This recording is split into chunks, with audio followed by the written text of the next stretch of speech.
Қызылорда облысында өңірлік даму министрі жұмыс сапарымен барды. Болат Жәмішев өңірдің әлеуметтік экономикалық даму қарқынымен танысты.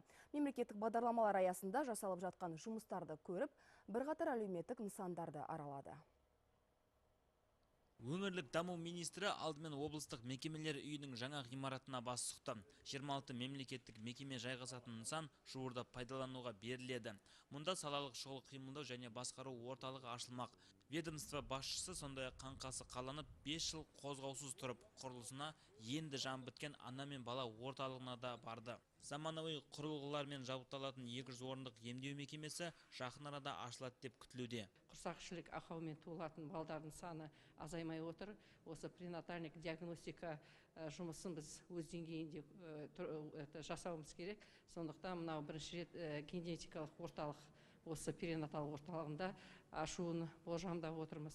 Одан басқа мынау қазіргі таңда өздеріңіз білесіздер, мынау бедеулікте бір үлкен проблема болып жатыр. Жалғыз біздің облыстан емес, республика бойынша.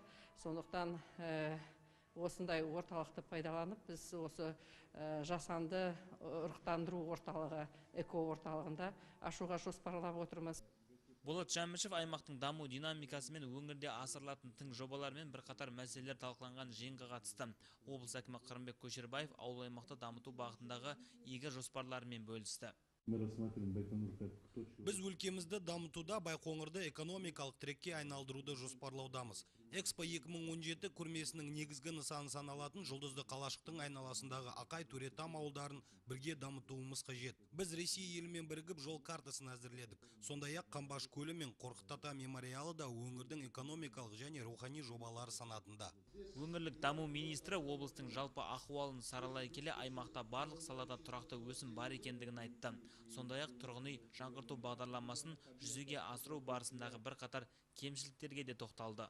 В области очень низкая возвратность. Облыста жаңғырту бағдарламасы орта қарқында жүргізілуде. Тұрғын үйді жаңғыртуға жұмсалған мемлекет қаржысының қайтарымы мардымсыз.